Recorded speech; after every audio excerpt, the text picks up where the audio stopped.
Hello guys, welcome back to the segment. Alright, nama aku Hafiz, macam korang semua tahu. Okay, dan hari ini aku nak bercerita dengan korang tentang kisah 5 budak Korea Utara iaitu Frog Boys yang berlaku pada tahun 1991.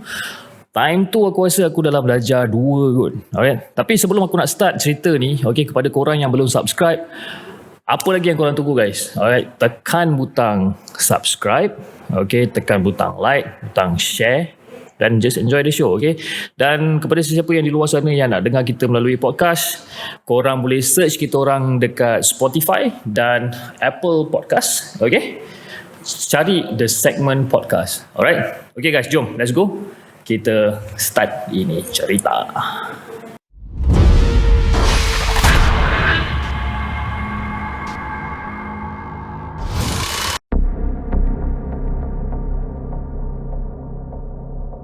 Pada tahun 2019, pihak media Korea Selatan telah melaporkan berita secara rasmi tentang pembongkaran identiti sebenar pembunuhan bersiri Hwa Seong, okay, yang telah menjadi rahsia selama 33 tahun. Okay. Dia ada satu pembunuh bersiri Hwa Seong, 33 tahun menjadi rahsia tapi terbongkar akhirnya. Tapi berbeza pula dengan The Frog Boys yang masih kekal misteri sampai ke hari ini.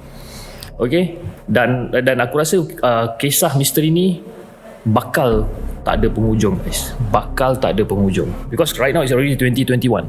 Okay, kisahnya bermula pada 26 Mac 1991 guys. Okay, 1991 aku ni baru darjah 2. Okay, dan apabila 5 budak lelaki iaitu Chol Won berumur dalam 13 tahun, okay, dan dia ada kawan dia lagi seorang bernama Jo Ho Yeon 12 tahun, Kim Yong Gyu 11 tahun, Park Chan In 10 tahun dan Kim Jong Sik 10 tahun. Alright, 5 sahabat diorang telah keluar daripada rumah diorang dengan berhajat untuk pergi menangkap salamander ataupun menangkap katak di sekitar Gunung Waryong yang jaraknya hanya dalam 5 batu guys. Jaraknya dalam 5 batu, lebih kurang dalam 3 km, 2-3 km daripada perkampungan diorang. Okay? Bila diorang nak keluar tu, family diorang tak risaukan tentang apa-apa keselamatan berkenaan dengan diorang ni, sebab diorang ni difahamkan memang dah mahir, dah terror dengan selok-belok kawasan Gunung Waryong tersebut. Sebenarnya pada 26 Mac 1991 adalah cuti hari peristiwa, kerana itulah hari pertama pilihan raya dilaksanakan di seluruh negara dalam sejarah Korea Selatan. Jadi pada pukul 8 pagi, okay, 5 budak Frog Boys ni bersama salah seorang rakan diorang, okay, budak yang keenam ni nama dia Tae Ryong Kim, okay. Diorang ni tengah bermain dekat kawasan rumah diorang ni lah. Diorang tengah bermain dekat kawasan rumah diorang ni. Dan hari tu jugalah The Frog Boys ni bercadang untuk menghabiskan masa di luar, okay, bersama dengan rakan dia yang keenam ni. So diorang pun macam biasa 6 sekawan main dekat kawasan rumah diorang ni, dekat koridor rumah diorang apa semua main. Tetapi salah seorang penyewa rumah berhampiran daripada salah seorang budak Frog Boys ni menegur diorang ni. Diorang cakap, korang ni bising sangat lah, tolong main jauh sikit. Aku tak suka korang main memekak bising dekat sini. Tolong belah dari sini, pergilah main kat tempat lain. Jangan main dekat kawasan rumah ni. Bising tak bising? Jom kita pergi main tempat lain. Okay, so masa diorang nak keluar daripada kawasan perumahan tu, 5 Frog Boys ni dah keluar, tinggalkan seorang budak ni lah, yang kawan keenam ni. Kawan keenam ni dia balik rumah kejap, dia nak makan breakfast, sebab masa tu pagi kan, nak makan breakfast. Budak keenam pergi makan breakfast, 5 Frog Boys diorang dah gerak menuju ke Gunung Waryong. Okay, macam biasa diorang nak pergi tangkap salamander, nak pergi tangkap katak ni. Diorang membawa tin kosong dan juga batang-batang kayu. So abang pada Hoyon ni terserempak diorang masa tu terserempak diorang masa dia tengah naik basikal. Jadi budak-budak ni bagi tahu dekat abang dia lah. Dia cakap macam, aku nak pergi naik dekat gunung ni sebab aku nak pergi cari salamander, nak pergi cari telur salamander kan. Jadi abang pada salah seorang budak Frog Boys ni macam, okey lah, kau nak pergi, kau pergilah. Okay, so kawan dia yang keenam ni, yang Tae Ryong ni, dia dah habis breakfast. Dia pun keluarlah daripada rumah dan nak join lah kawan-kawan dia yang lima budak ni. So dia berlari pergi join yang 5 budak ni. Tiba-tiba dia nampak 5 Frog Boys ni nak masuk satu persimpangan trek hiking nak ke Gunung Waryong. Jadi dia tanya balik kawan-kawan dia, korang ni nak pergi mana? Jadi kawan-kawan ni cakap, kita orang nak naik Gunung Waryong, kita orang nak cari telur katak ataupun salamander eggs lah.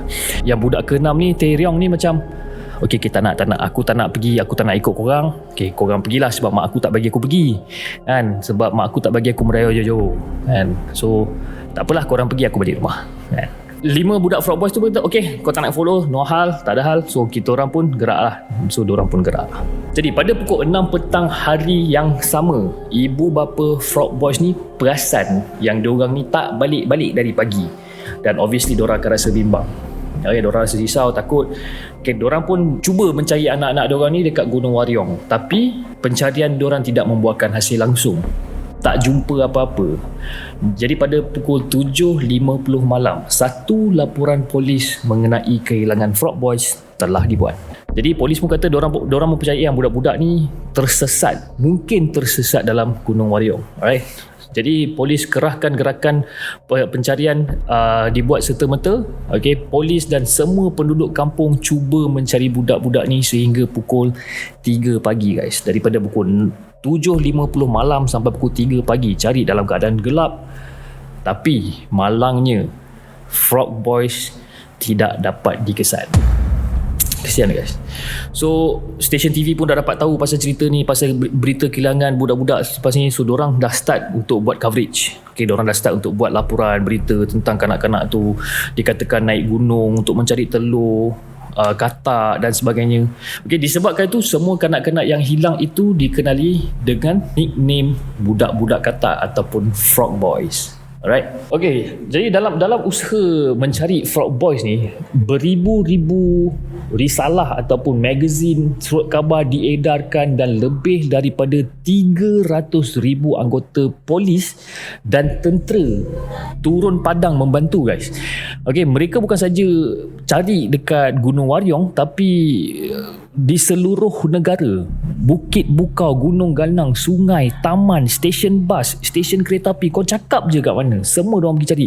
Macam-macam syarikat, macam-macam individu dah mendermakan duit sehingga berjumlah 42 juta won bersamaan dengan RM145,000 Malaysia guys. Okay, sebagai ganjaran kepada sesiapa yang menjumpai Frog Boys. So pelajar sekolah rendah Frog Boys telah menganjurkan juga satu kempen yang dinamakan Find Frog Boys ataupun cari Frog Boys, dan kotak susu segar pula dicetak gambar-gambar diorang. Kalau korang tahu dulu zaman sekolah ada skim susu sekolah. Okay, dia ada air susu kotak dan sebagainya. Okay, diorang print gambar-gambar Frog Boys ni letak dekat atas susu kotak. Okay, budak-budak Frog Boys ni punya family members terpaksa berhenti kerja sebab dia nak fokus untuk mencari anak-anak diorang ni yang hilang. Kau bayangkan, aku kerja, aku terpaksa berhenti kerja disebabkan anak aku hilang. Pada tahun 1992, satu filem berjudul Come Home Frog Boys mengenai kehilangan 5 orang Frog Boys ni, 5 budak Frog Boys ni telah disiarkan di televisyen. Filem Come Home Frog Boys ni dibuat untuk bertujuan untuk memujuk Frog Boys agar pulang ke rumah. So dalam keadaan macam tu, dalam beberapa tahun selepas itu, bermacam-macam speculation, tentang kehilangan budak-budak ni timbul. Ada yang syak budak-budak ni kena culik dengan makhluk asing, ada budak-budak syak yang diorang ni diculik oleh pihak berkuasa Korea Selatan untuk eksperimen sains perubatan dan sebagainya. Macam-macam speculation guys. Ada juga parents yang menuduh parents Frog Boys ni yang bunuh budak-budak ni dan tanam budak-budak ni dekat entah mana-mana. Jadi speculation tu teruk sangat guys. Kena culik alien, kena culik dengan kerajaan, kena bunuh dengan family members. Gila betul lah. So lama kelamaan kisah Frog Boys ni semakin lama semakin dilupakan oleh penduduk Korea Selatan. Okay.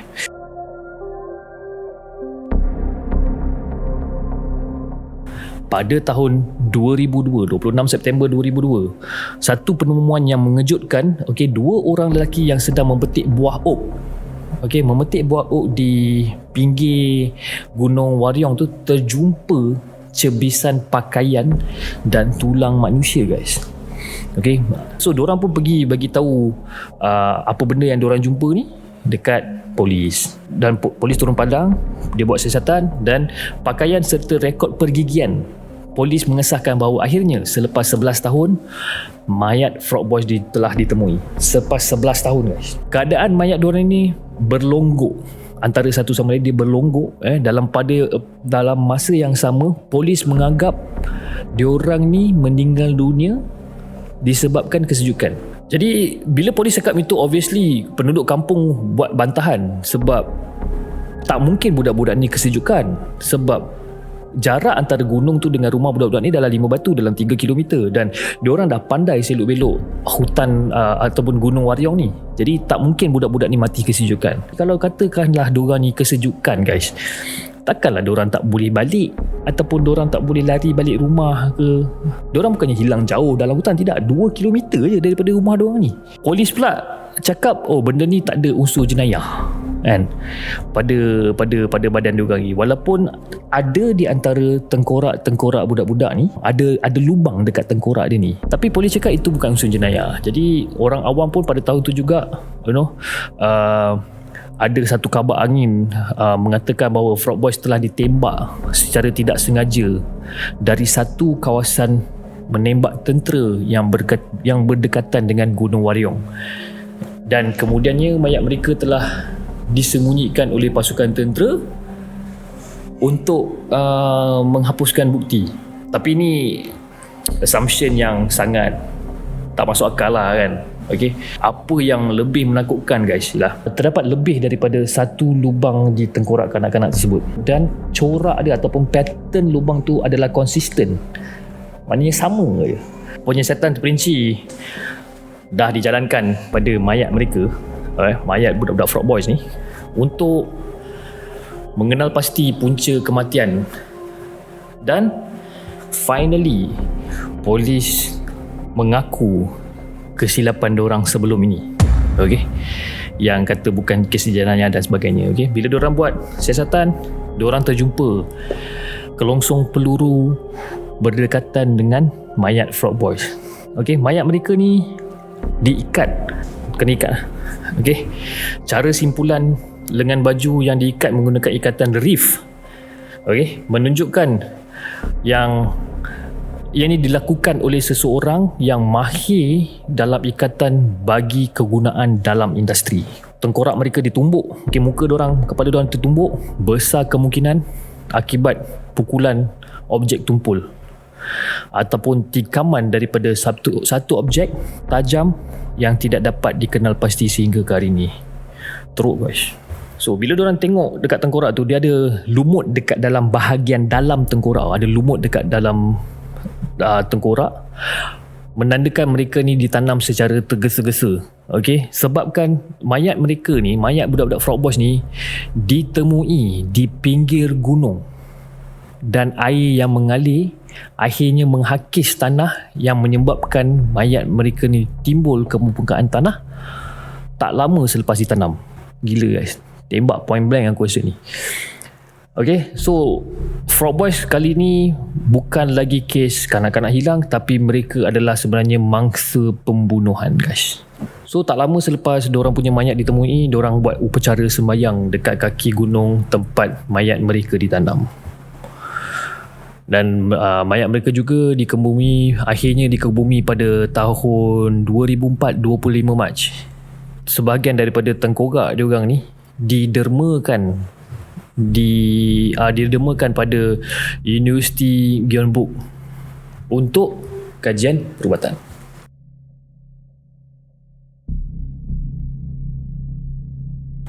Okey, kita nak cerita pasal stated hard masa. Okey, tak ada satu pun petunjuk ataupun pengembangan baru mengenai kes ni sejak bedah siasat dilakukan pada tahun 2002, guys.